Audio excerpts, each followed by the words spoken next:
we're so happy to have you here. Thank you for being here. Thank you for visiting the high school campus. And we're incredibly excited to have Michael Thompson and Rob Evans here tonight. They're going to spend the day tomorrow with our faculty. It's really a unique opportunity. Michael and Rob are really rock stars. They're incredible best-selling authors. They also, I think I love many things about them, but what's great about them is that they sit on multiple perches. So they're psychologists, they consult with schools, independent school parents, work in independent schools. They have tremendous insight, I think, into children, into parents, and into schools. And so we were incredibly excited when they said yes to come out and spend some time with us. And so I'm going to turn it over to them, and they have a presentation, and then I think we're doing questions, right?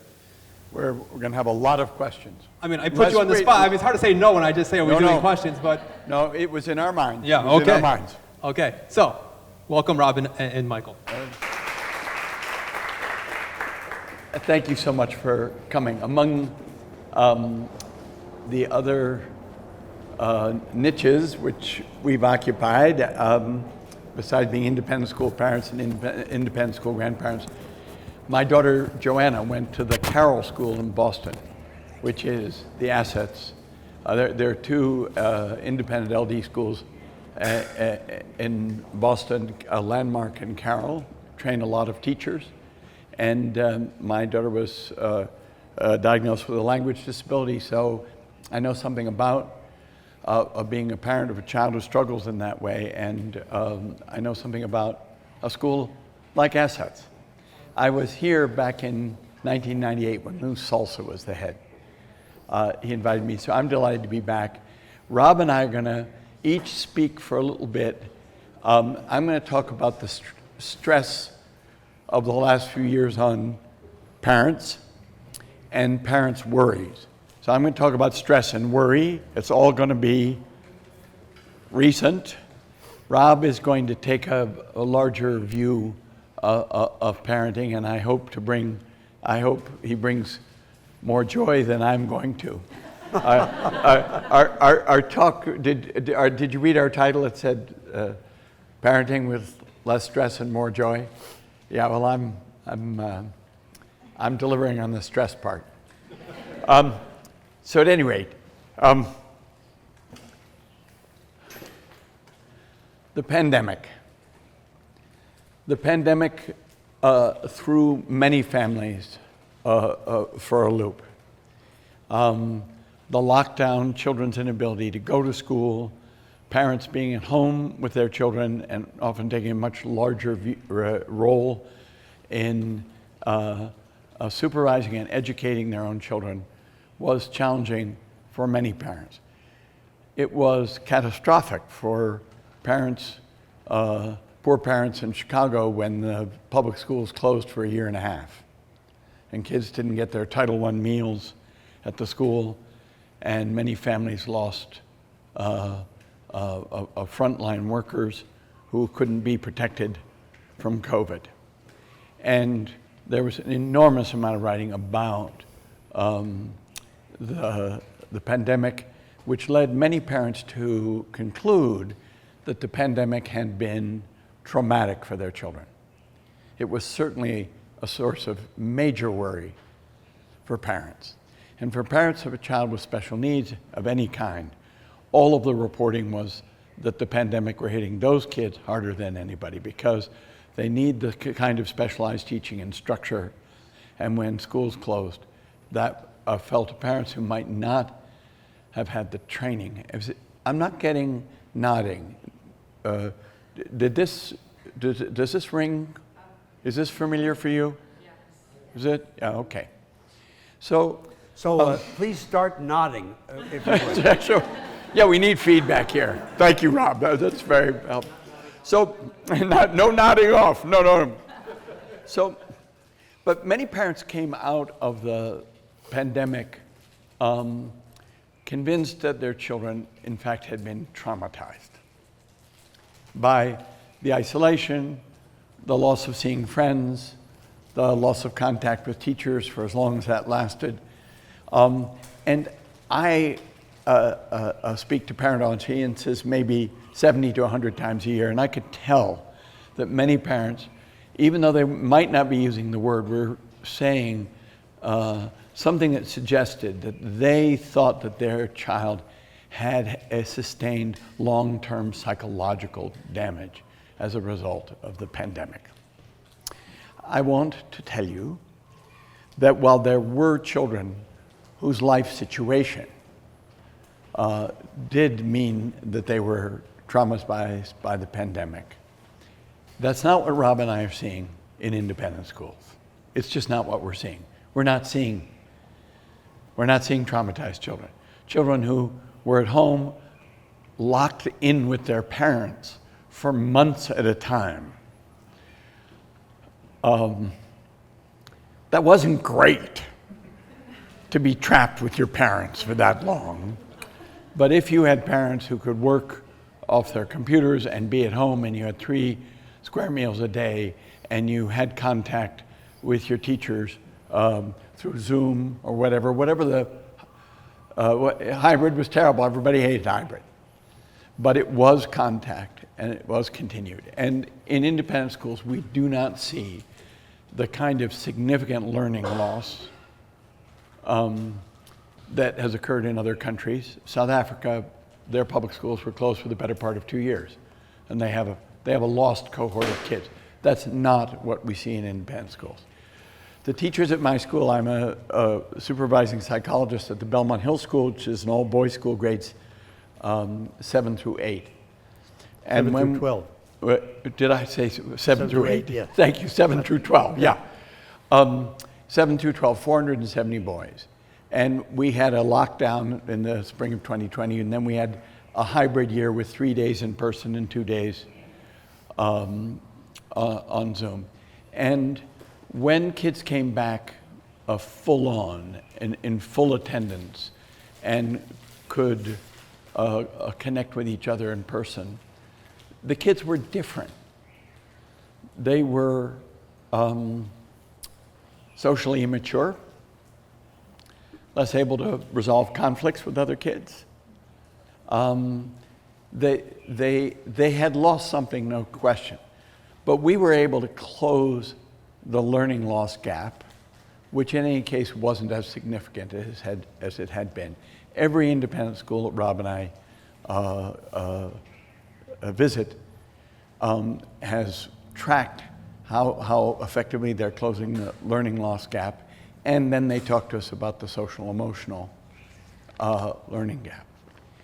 What we have not found helpful is parents who continue to feel and to see their own children through the lens of trauma. Okay? I'm sticking it right to you. Okay? The teachers at my school's an athletic powerhouse, all boys, and 80% of them are teacher coaches. So the language of my school is a lot of athletic analogies and metaphors, level playing field and, willingness to go to the plate and that kind of thing. But what they said about the boys after a year and a half, maybe 2 years of the pandemic is, they're out of shape. They're out of practice. They talked like coaches. And it was clear they thought they could get the kids back into shape and they could get them to practice and to do hard work again. Because many kids reported that the tests were easier during the pandemic, the expectations were lower, and heck, as many middle school boys reported to me, I got to play a lot more video games than I'd ever played. I had a 9th grade boy at Columbus Academy in Ohio say it was a good time. It's a really good time. Okay? So schools are trying to get kids back in to shape. That's how Rob and I see it. But in any case, Rob and I save the concept of trauma for something bad that is sudden, overwhelming, terrifying. You're in an armored vehicle in Iraq and an IED blows up the car and you lose your fellow soldier, your friend, right? You're subjected to extended sexual abuse and it's a secret for years in your life. That's traumatic, okay? The brain is overwhelmed and you have flashbacks and you can't, it's very difficult to regain your sense of equilibrium after a trauma. That's not, as two clinical psychologists, not what we're seeing in schools, okay? And I don't want you to see your children that way. And parents are starting to talk less about seeing their children as having been injured. But what I do still hear is guilt about what the child lost, what they wished they could have done. And we were at a school where her daughter had been in 8th grade, and there was a tradition of an 8th grade ice cream social, and the mother came down on the school saying, "How are you going to make that up to her?" As if, some reparations were needed for the loss of the ice cream social. Not really. Not really. I talked to mothers in the spring of 2020 at a boys' school, and there was going to be no graduation ceremony, and the mothers were rending their garments and weeping, literally, that their boys weren't going to have a graduation. And then I talked to the whole senior class on Zoom. I had every boy in the senior class, and I was giving them a ton of sympathy because I've been talking to their moms about how terrible this was for the boys. And finally, one of the boys stopped me and he said, Dr. Thompson, we're okay," he said. This is our story. This is the story we're going to tell at our 10th reunion and at our 20th reunion. We're fine. His voice was saying unmistakably, don't pity us. Don't give us some kind of excess sympathy, okay? So don't be guilty. Kids are coming back. Kids are resilient. And in any case, Ann Maston at the University of Minnesota, who's written extensively, is maybe America's expert on children who suffered actual trauma. Children in Palestine who've been living under wartime conditions, children in Indonesia two-thirds of whose village was swept away by a tsunami. We have been researching life outcomes for children who go through actual terrible trauma of the kind that children in Gaza and Ukraine have experienced. And Ann Maston's conclusions would shock you, that most of the children have recovered within 18 months, as long as they are looked after by warm, competent adults. They're in a situation that is structured and reliable, right? And where they have developmentally appropriate expectations. And they come from a family which is close and has faith or a sense of mission and optimism about the future. That's what heals actual trauma. Does anybody know an organization for children that has warm, caring adults, a reliable schedule, developmental expectations? Yes, you do. It's called school. It's called school. And what has been therapeutic for most kids is to get back to the routine of school and have the expectations and the challenges implicit in school. How many of you heard that there's a teen mental health crisis? Have you read about the teen mental health crisis? So the teen mental health crisis didn't start in the pandemic. Even Vivek Murthy, the Surgeon General, wrote a report about teen mental health during the pandemic. If you actually read the whole thing, he said, now that I have your attention from the pandemic, teen mental health has been deteriorating since 2010. And after 20 years of improvement in teen suicide, we're now getting an upsurge in teen suicide. And what happened in 2010? Does anybody know? 2010 to 2012. Tell me your name. Peggy. Peggy? Yeah. Yeah. Do you see what Peggy's holding up? 2012 was when more than 50% of American teenagers got a smartphone. And we've seen a steady decline. Jean Twenge has documented this in her book, Generations. We've seen a steady decline in mental health. The biggest challenge for parents these days is devices. And it has held kids back in terms of their sociability and their problem solving, but it's also adding monumentally the problems of attention and focus and sleep. And sleep. I was talking to a Canadian adolescent psychiatrist, and she said the biggest challenge for Canadian teenagers is the lack of sleep. So Rob and I were at the Island School. On Tuesday, I did an assembly with the upper schoolers, and I went around saying, how much sleep did you have last night? How much sleep? When did you go to bed? When did you wake up? And I asked 7 kids at random, and I got 2 girls, one who had 4 hours of sleep, and the other who had just 6. When I ask independent school, upper school audiences how much sleep they get, and I have somebody write it down and divide it and give me an average, it's for juniors and seniors 6 hours and 15 minutes a night, week in and week out. And for middle schoolers, 7 hours and 15 minutes. I ask all kids, what does your pediatrician say you should get? And they all say 8 to 9 to 10. Yes, I say 8 to 10. 8 to 10. And they're averaging 6 hours of sleep. And the problem is that does open the door to anxiety. And there are lots about devices. These are the biggest parenting challenge we face. We are all facing it together. We are all completely addicted to these devices. They are so addictive. They're designed to be addictive. The average adult, do you see my grandchildren? They're beautiful. The average adult interacts with their smartphone 250 times a day. It's a huge distraction. And luckily, happily, with the help of a book by Jonathan Haidt, The Anxious Generation. How many people read Jonathan Haidt's The Anxious Generation? Good, good, good. I commend it to all of you.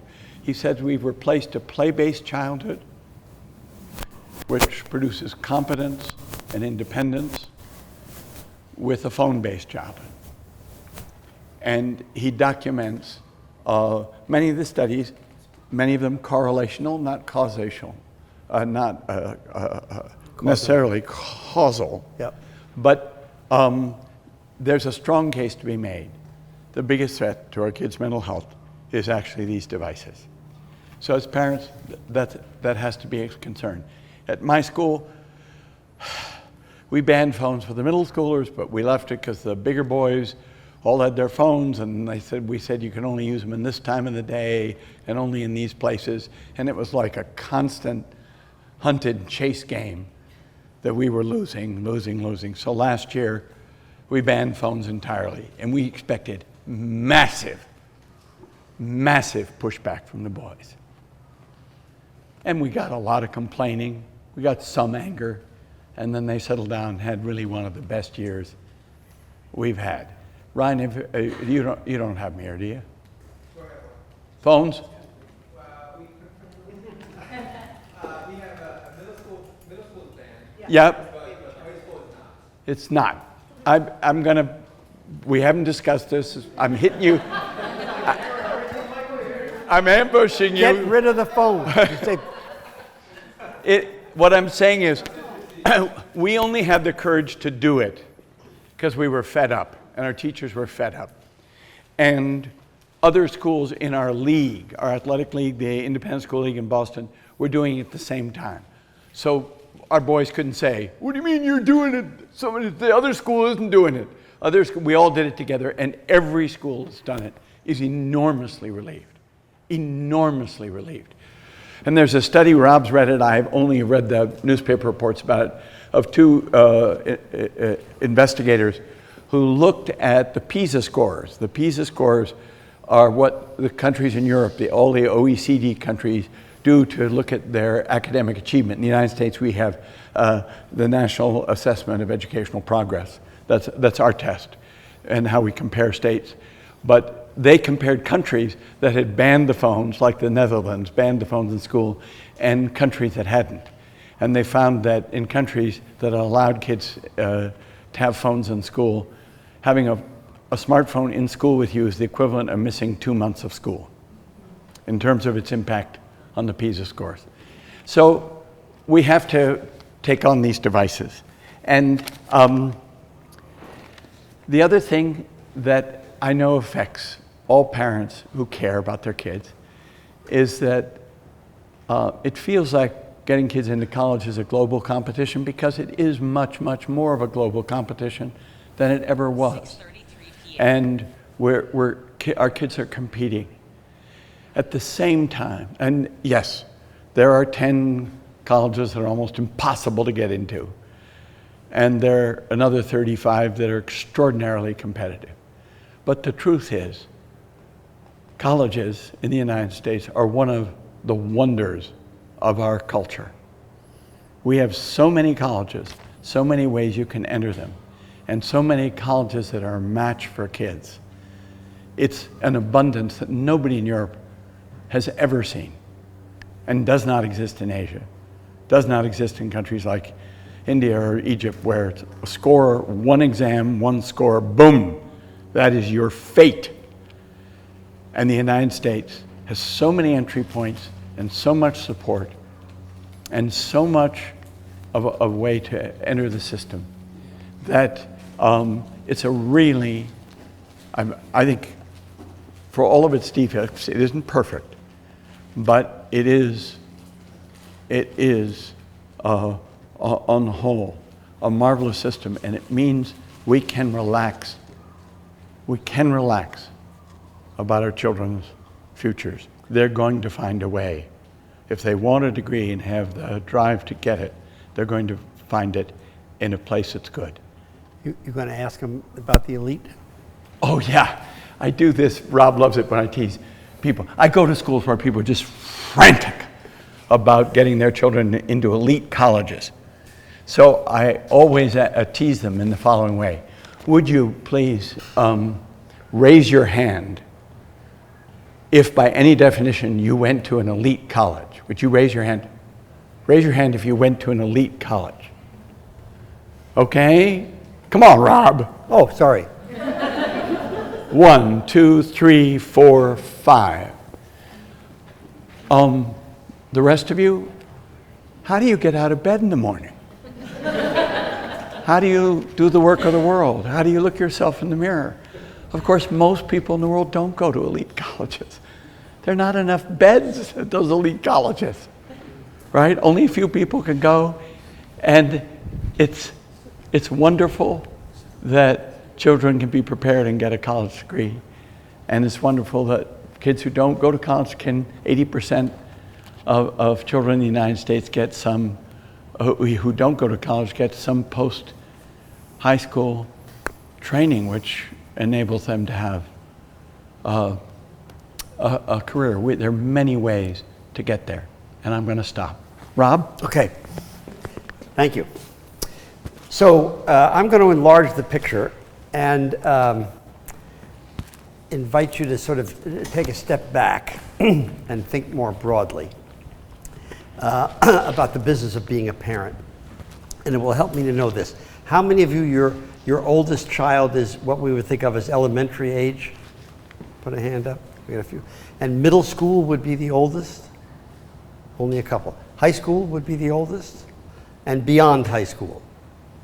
Put your hand up. The oldest child is beyond high school. One? You the only one? Anybody else? No, just one? Tell me your name. Elaine.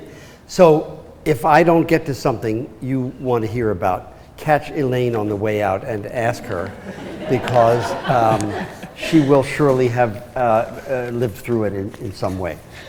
So the context of these last few years that Michael's just been talking to you about it fits into a larger pattern that's made parenting challenging for people.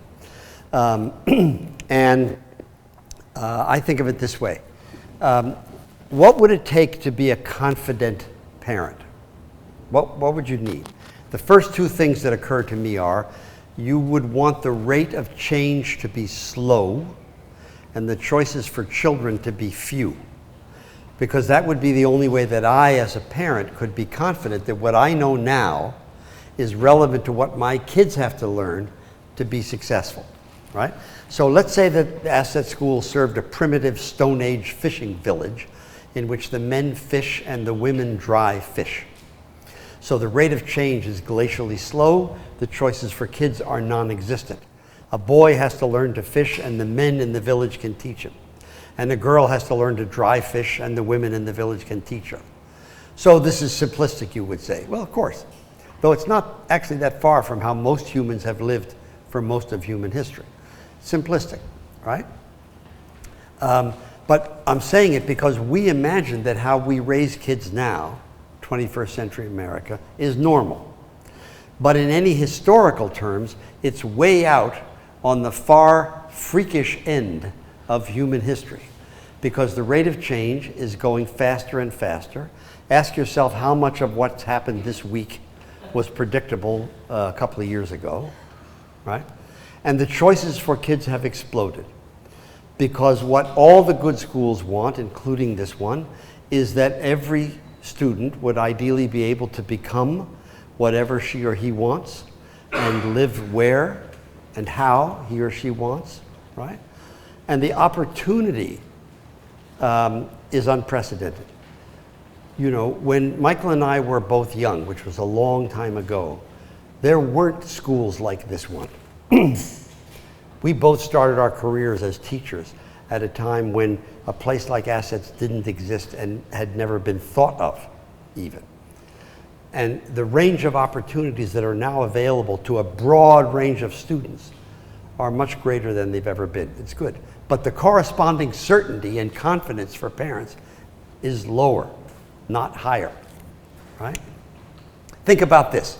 When you went to school and you were a student, right? And let's say you did something stupid or wrong, you got in trouble at school, what happened to you at home? You'd get in trouble at home, yes? Yeah. Even if, like me, you were often right and your school was often wrong. Right? I went to a wonderful independent school in Philadelphia. They were not always right. But my parents never assumed anything else. Right? We live in the history for kids now has been vastly different in lots of ways. Many of them are better. But as Michael's already illustrated, not all of them. So what I want to do in the short time we have is this. I want to say something about what's complex and therefore the complexities we're having to grapple with. And I want to return to a couple of simple things, because it turns out that what both of us think is that the fundamentals of good parenting are simple. That doesn't necessarily mean easy, but simple in the sense of being basic.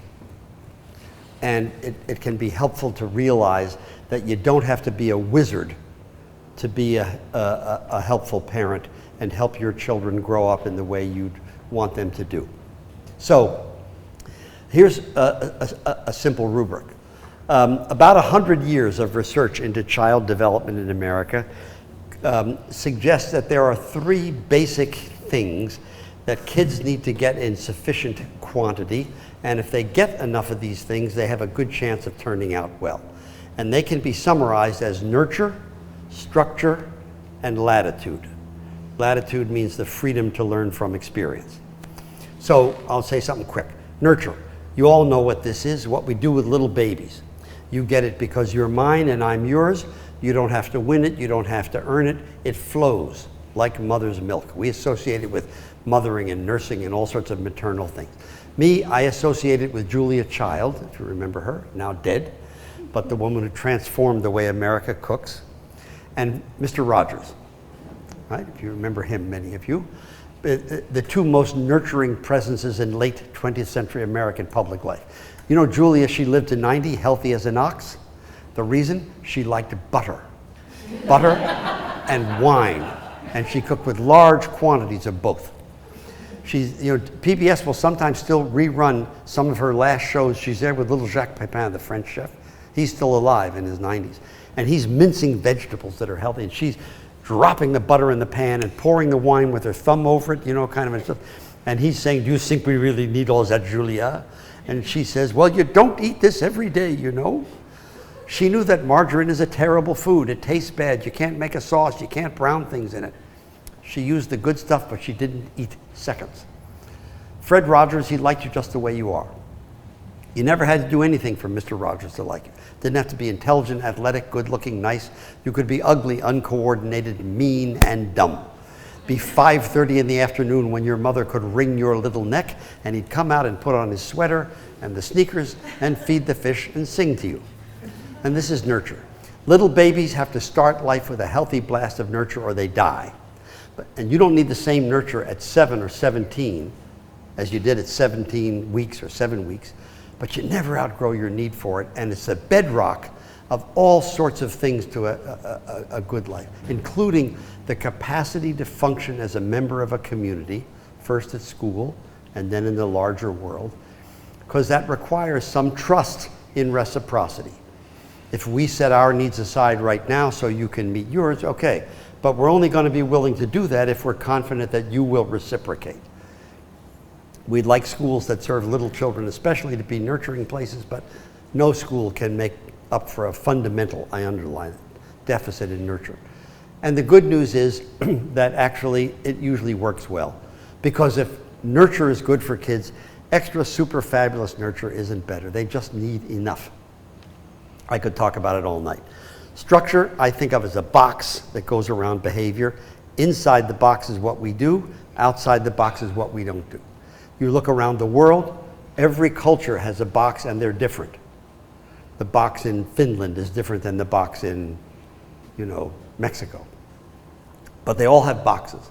And a box is very comforting to a child because it helps them know what's what. And the kids who come from homes that have clear boxes, not necessarily harsh or rigid, but clear, are kids who are generally better able to put themselves in someone else's shoes because they've had to. They're generally better able to control their impulses and focus their energies because they've been expected to.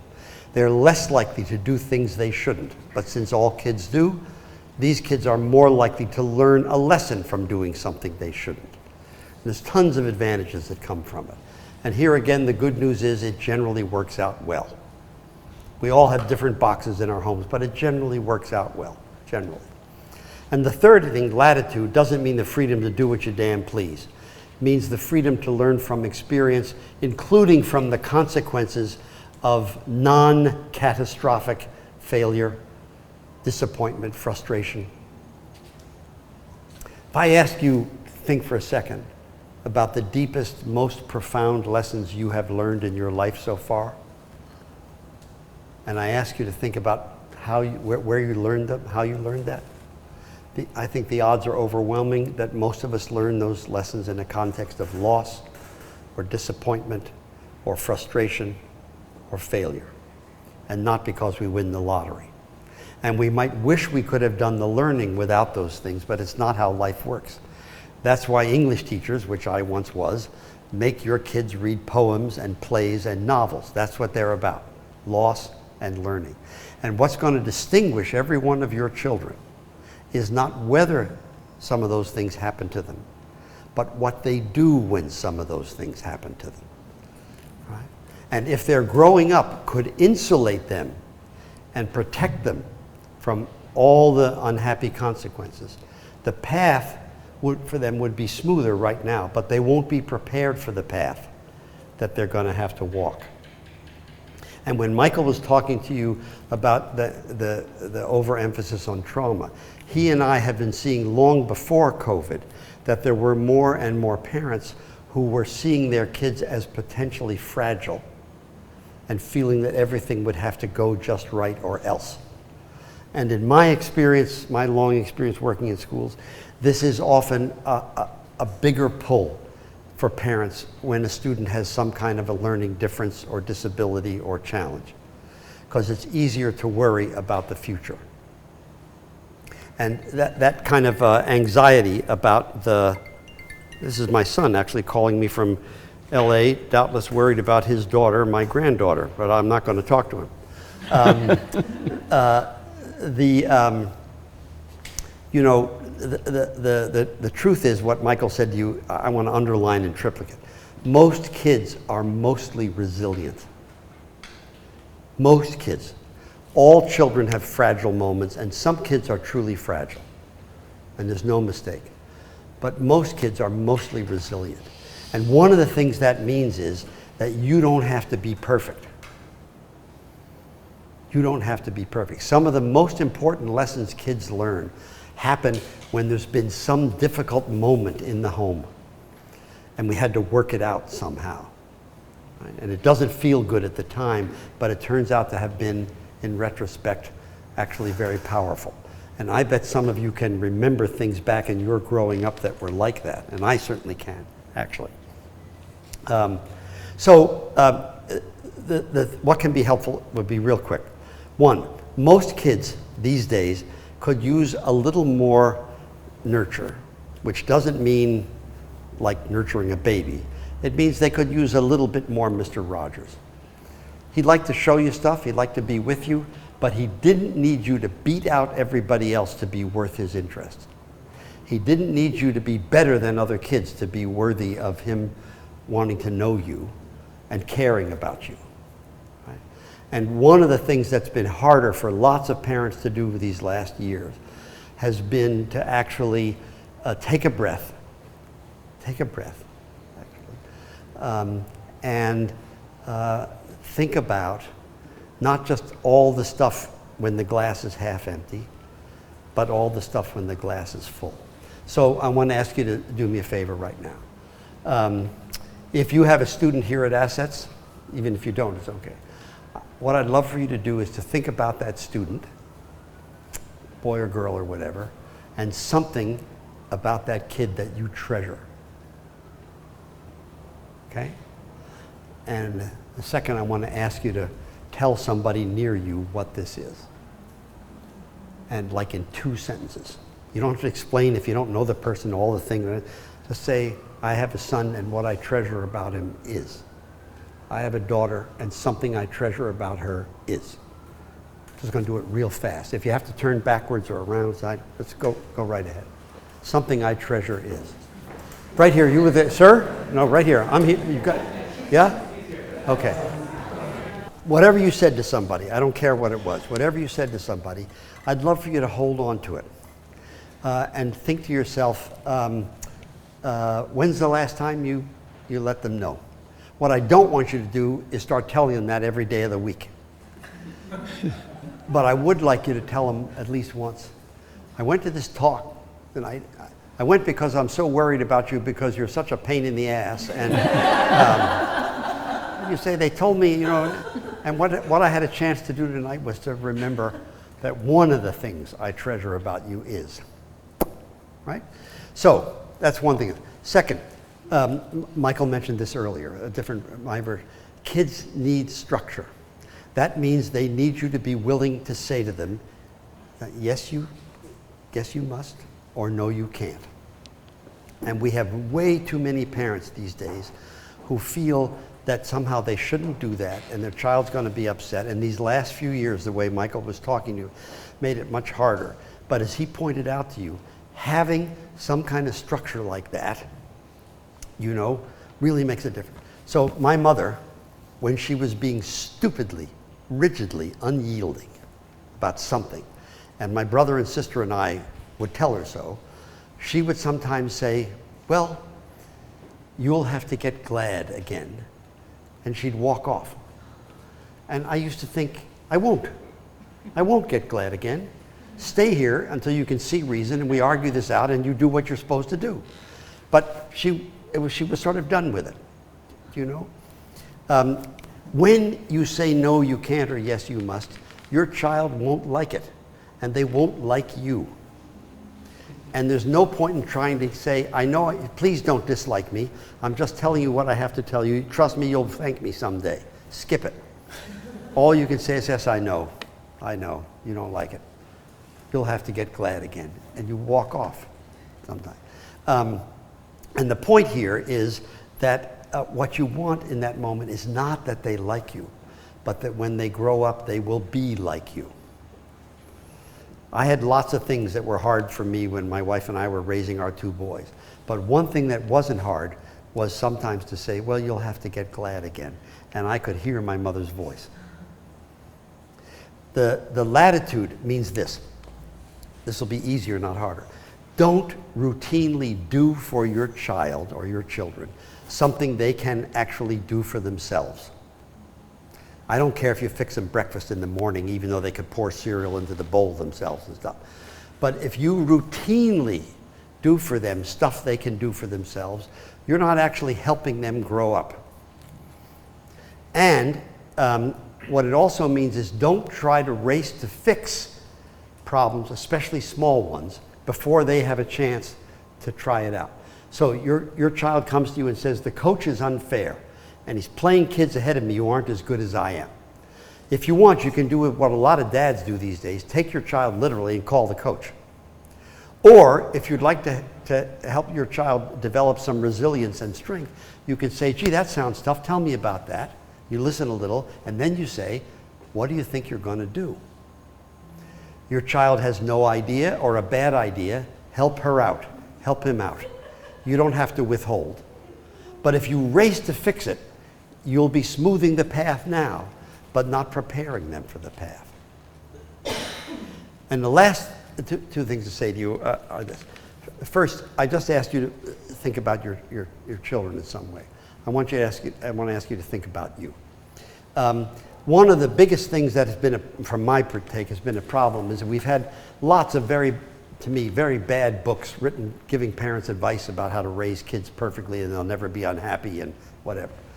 And in fact, I think what we need is a slightly different perspective on this, one in which you will hold the line when you need to. But I've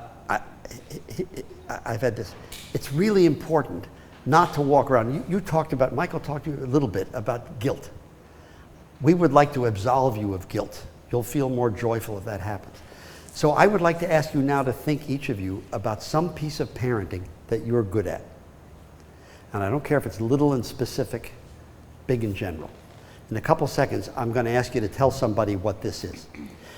If you're seated next to somebody you know real well, like someone who helped you produce or bear children, you may want to look the other direction, lean forward or back, and speak to somebody else, because it's easier to lie to a stranger. Right? But what you need to do is you look at the person and you say this: something I'm good at as a parent is. And you just say 2 quick sentences, and you listen to their 2 quick sentences. All right? Right now, real fast. Something I'm good at as a parent is. I'm not going to make you say what you said, but here's this. You'd like to have a better rest of the school year and feel better about what you're doing in your role. Here's what you do. Take a piece of paper tonight before you go to sleep. Put a line down the middle. On the left side, write the strength you just told somebody, and then add below it all the others you can think of you bring to your parenting. On the right side, start putting down your weaknesses. You get to 3, stop writing. You won't do anything about the rest of them anyway. And what you'll notice usually is that the weaknesses are the flip side of your strengths. Take the list, tear it along the line, put the weaknesses face down under the largest pile you're accumulating, and don't consult it before, I don't know, July. Take the strengths and post them somewhere where you'll see them regularly, on the refrigerator with a magnet or somewhere on whatever. And now and then, just now and then, when they catch your eye, ask yourself, how would I do a little more of one of those? You'll have a much better rest of the year than if you do the reverse, which lots of conscientious parents do.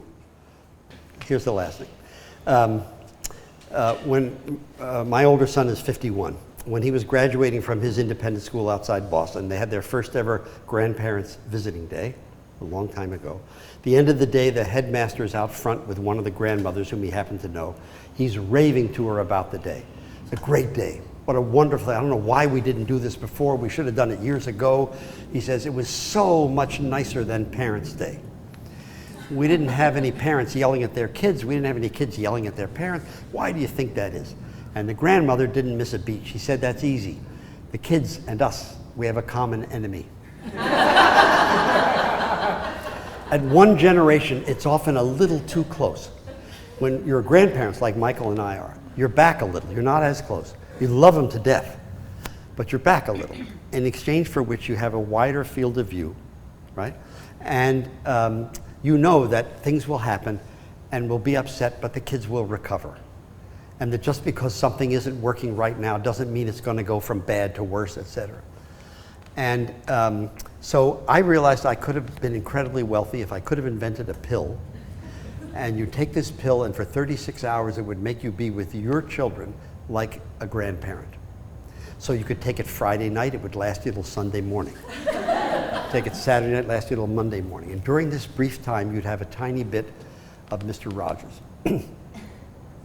Mr. Rogers got a Lifetime Achievement Award at the Emmys in 1997. And the talk he gave to say thank you is one you can get on YouTube, and they included it in the Tom Hanks movie about Mr. Rogers. And I've been quoting it for years. I don't have it exactly word for word, but almost. Here's what he said to them. All of us have someone who loved us into being. Would you just take, along with me, 10 seconds to think of the people who helped make you who you are? And then he said, 10 seconds, I'll watch the time. So this is my last request. Would you do that?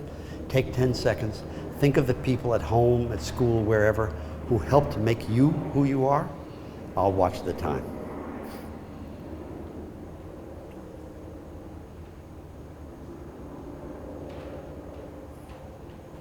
So, just like that, 10 seconds of what in broadcasting they call dead air. But to me, it was quite alive. I don't know whom you thought of. I always think of my mother and her mother, my grandmother, for the nurture, my dad for the structure, and a couple of teachers for the latitude, people who stood by me while I learned to master things I had to do on my own, but they were sort of helped me get there. Whomever you thought of, they probably weren't perfect, but they loved you enough, or they held the line enough, or whatever they did is the kind of thing, maybe not that exactly, your kids have a right to hope for from you. Right? So, you know, a little bit of nurture, a little bit of structure, not racing to fix everything for them, give them a chance to learn some stuff on their own, you know. Remember what you treasure, remember something you're good at, and now and then take yourself an imaginary grandparent pill. Okay, we're done, we're ready for questions, right? So we may have puzzled you, annoyed you, said something we should apologize for. We may not have gotten near something you are worried about. I didn't say anything I should apologize for. Oh, okay. Well, I may have, not Michael. Questions? On any Yeah. subject, Yeah. K through 12. Yeah.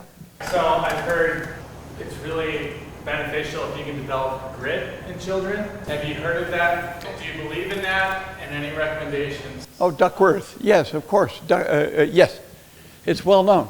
Can you tell me your name? Andy, Andy, how did you develop grit? I learned it from my wife.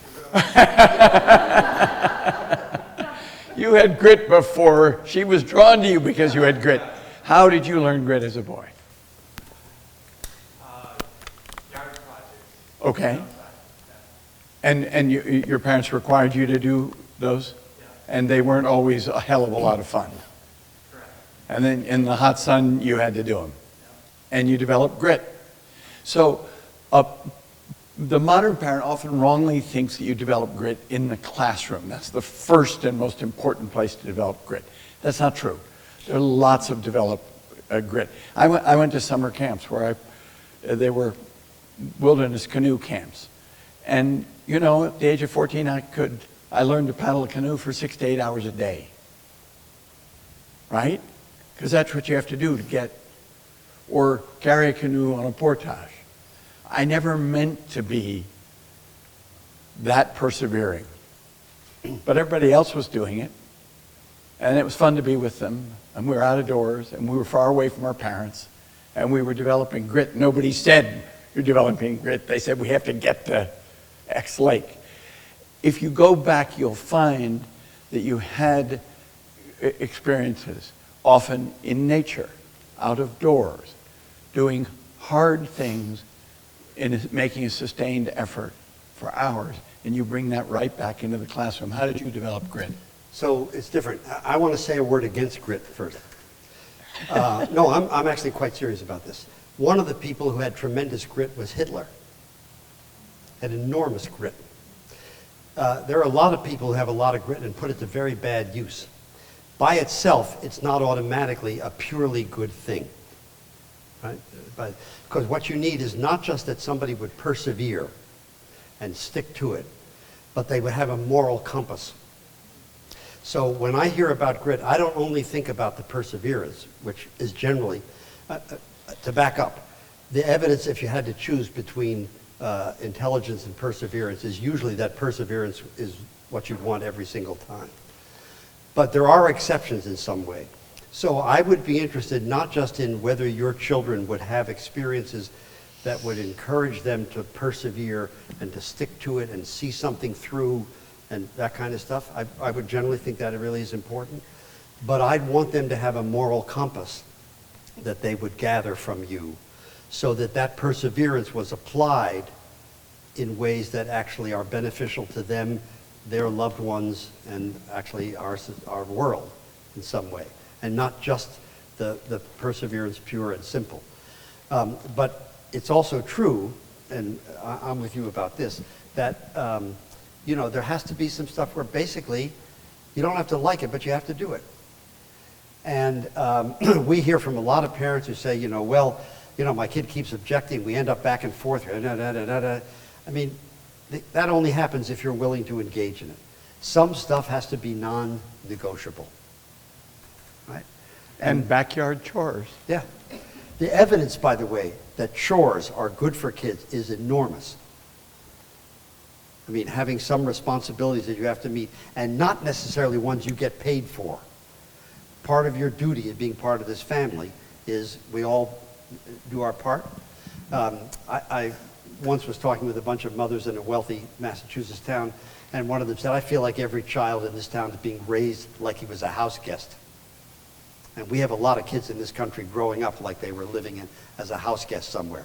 So, and I'll stop the rant, but I'm in favor of grit, but I want a moral compass with it. Nice. What role should extracurricular activities have in children's lives? Or maybe it's kind of a general question, what do you think of when you think of extracurricular activities and joy? I think many kids are just so overscheduled these days, they're just beyond exhausted. And everything is time management. Parenting becomes all time management and logistics and getting them from place to place. And I was once in Texas, and an educator told me that he and his wife one May realized they just hated their life. They had 3 children in all of these activities, all of these enriching activities, so many of them. And they made a pledge to each other that the following year they were only going to have their kids in school-related activities. School teams, but not outside teams. School this, but not. And then when they told their friends looked at them as if they were Martians. Why wouldn't you do everything you possibly can do for your child? I wrote a book called The Pressured Child. I don't know if you know this. A lot of it was based on my growing up and going to private school in New York. So I do know whereof I speak. But this family decided not to do it. And they did it in the face of the incomprehension of their friends. And the next fall, he and his wife looked at each other before Thanksgiving, and they realized they liked their family life. They were laughing and joking with their kids in the kitchen. They were preparing dinners together. And their kids' grades had gone up because they had more time to do homework the way kids always have done homework. Work for 20 minutes, wander around complaining for 10 minutes, work for 20 minutes, wander around complaining for 10 minutes. That's the natural. But when you pack everything in and it's all jammed up with extracurriculars, And I just meet so many exhausted kids in schools. Some kids have just an enormous capacity and an appetite, but it's not all kids. So we have a widespread pattern now of kids who have a huge diet of sports stuff burning out in middle school and dropping out of stuff because it's way. You would think if you traveled the 50 states that every one of them is full of pre-Olympic soccer players. Here you'd imagine there must be 14 million pre-Olympic water polo players and whatnot. And most kids, of course, aren't. And what's been lost in the trade-off is not just that the parents have to become the chauffeurs and the rest of it, and the family life is upended, but the kids aren't having nearly enough chance to arrange their own play. We, for years now, have had kids who go to recess at the playground and say to teachers, can't you organize a game? Because they don't know how. Because they've never had to do it. So we're both advocates. I mean, if you asked me, I would say a kid would do one significant activity at a time, not 3 or 4. And you should do, of course, what you feel best. But the idea that all this investment in them is producing, it's like polishing resumes. And it's not producing happier children. And if once you're out of it, so I coached when I'm like, once I'm not there and I'm looking now at other people and watching the adults on the sidelines, screaming at 8-year-olds and stuff like that, I'm thinking to myself, really? I like being older and in a position where I don't have to worry about this and I can just say stuff like this to other people who are parents. So I'm not pretending it's easy. And what Michael's example is, it's not easy to ignore what everybody else is doing. People say, what, really? So your kid's not, oh my God, are they getting something, am I depriving my child? The answer is generally not. Generally not. Please. Akila, right. yes. There you go. So I just had a question about electronics, because that's a huge issue in our Yes, house and probably a lot of people. Yep. How do you have any suggestions Curfew. for the latitude portion of it? So I have 2 teenagers, and especially my 16-year-old, in 2 years or less, he's going to be on his own. So right now we have the computer in my room at night, his phone in my room at night, everything shuts off at 9 o'clock. But that's only, for the time he's with us. And Yep. so, his point of view is, I'm too restrictive, and that, Yes. Yes. When he goes off on his own, he's not going to know how to manage things on his own. Oh, this is the classic adolescent argument. So I guess my question is, how without me, sort of putting the axe down, how am I teaching him to manage himself? Can I say what you said to me about you were proud about your parenting? Because you and I went back and forth. You were proud that your children get sleep. Really? Yes. Outstanding. And as a mother, you're after that. And what he's learning is he can get off a device, he can get what he needs to get done before 9, and he can get some sleep. You're actually building in very good habits, and he won't lose them when he goes to college. He may push them. He's likely to enjoy more freedom. Yes. And he's likely to be a semi-exhausted, sleep-deprived college freshman. Yep. They almost all are, right? They almost all are, because they're socializing, they're up too late, and the dorms rock. But he will also have an inner compass of health, which says, I need more sleep. I know what it feels like to have enough sleep. I had it when I was in my house growing up, and now I want that. And he'll provide it for himself. He'll find a way to do that. So I don't think you need to give him practice at No chance. He doesn't. The answer is pretty simple. Yes, when he's there, he can do things differently. Right now, this is what we're doing. And he doesn't like it, and gee, that's too bad. And he'll have to get glad again. And I'm not talking to be nasty or mean. It's just, there's no point in trying to reason this out at great length. You've probably already said most of what you can say, and it hasn't convinced him. Yeah, I just don't want it to be a disservice that, you know, like, No, we're so, like, because we are pretty, like, Good. regimented in some ways. Yes. And then, you know, when they're off on their own, Right. that So they the haven't learned to alternative do it is, themselves. so he can do stuff there that may not always be so good. And the question is it better for him to start doing that now? I don't think so. If you apply the same thing to drinking, many of the boys Yeah. try to convince the parents at Yeah. my school that they need practice drinking Practice before drinking, they get so to they'll be- college. It's actually the same logic. Yeah. So I mean, this is great that you've held the line, right? And this is also something when he's a dad and has to deal with whatever it's going to be with children of his own, what he'll have in part up here is the memory that his mother held the line about some stuff. And, you know, the kids, they can say, you know, oh, my mom, she's just, oh, God. Or my parents, oh, my dad. And it's great because they're off the hook when they can't do certain things, do you know? And Because they suffer with strict parents. yeah, Everybody is sympathetic. yeah. And nobody says, I actually envy you a little bit. I once asked a group of middle schoolers how much video gaming you do.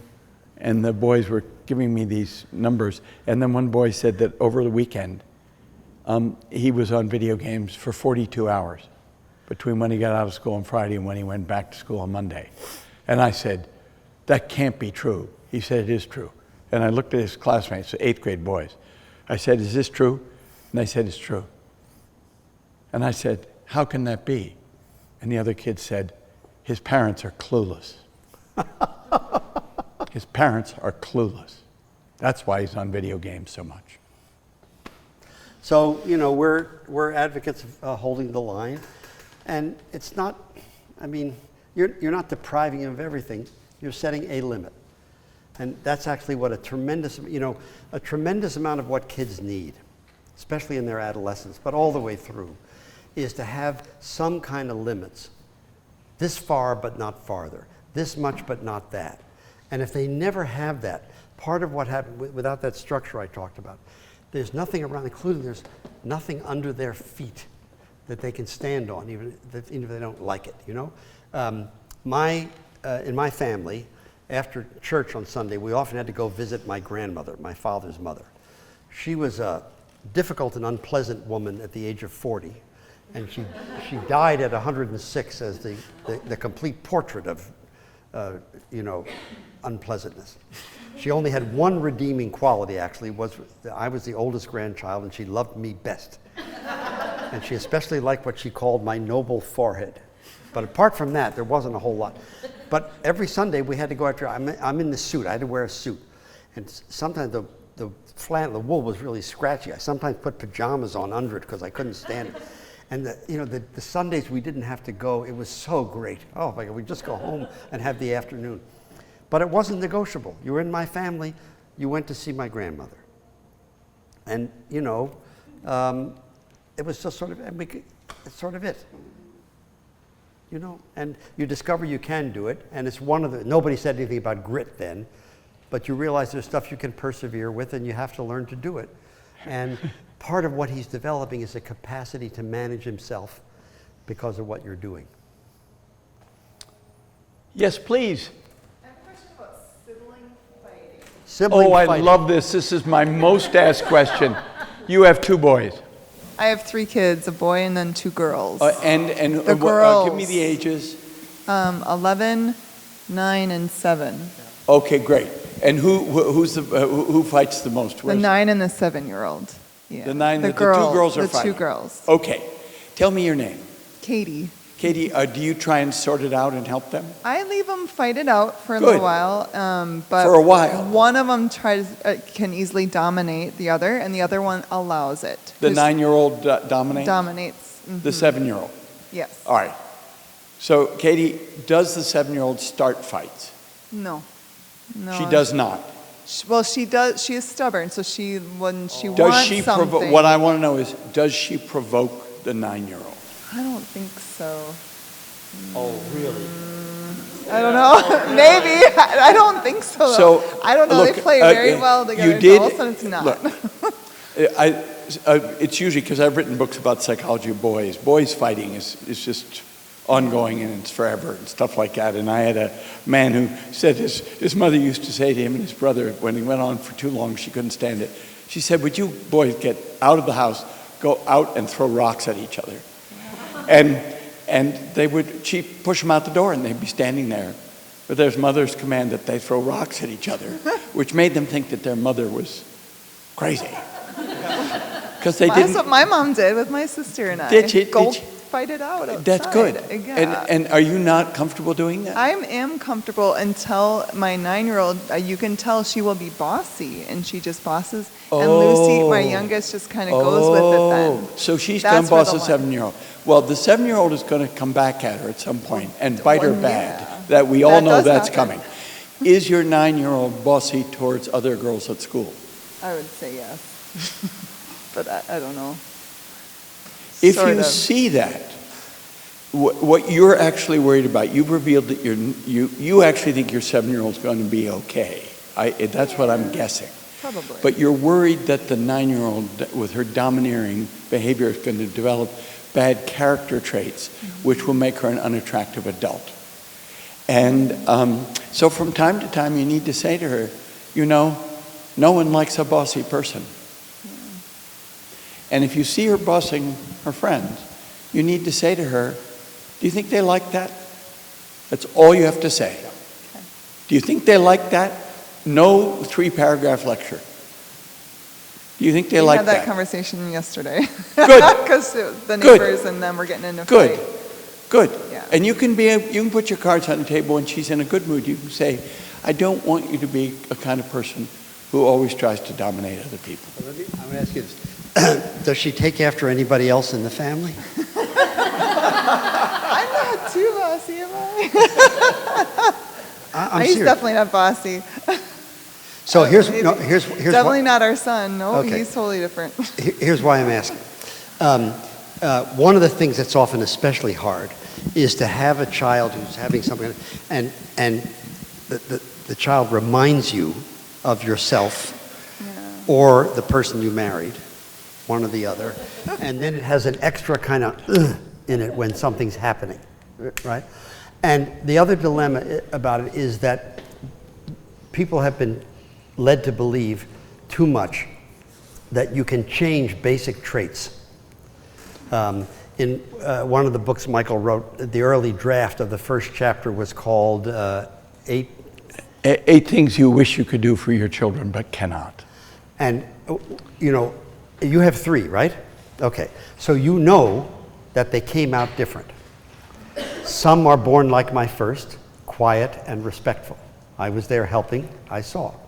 Others are born like my second, not that quiet, not that respectful. I was there helping and I saw. In adolescence, when the hormones kick in, the quiet ones often get noisier, but the noisy ones never get quiet. It's what we call temperament, and it doesn't change. If you have siblings, let me ask, how different are they now from when you were growing up? And the answer is not very. Your brother was irresponsible at 5 and he's irresponsible at 35. Your sister was bossy at 10, she's bossy at 40, whatever. It's not the end of the world, but what it means is we have to sort of live with. People who are bossy sometimes, get themselves in some trouble. Other times they actually turn out to be good at leading things. So there are trade-offs and you don't know about it. But I'm with Michael 100%. You say the 1 or 2 things, but what you don't do is a 6-paragraph lecture. She says finally, why do you keep saying that to me? And you say, well, just because I notice it. This is about the 4th or 5th time that you were really bossy with those girls. And I think most kids don't like that. That's all. That's why I said it. And you move off. She has something to think about. And the 7-year-old, I'm a younger brother, the 7-year-old will bite her back at some point. It's coming to a theater near your 9-year-old.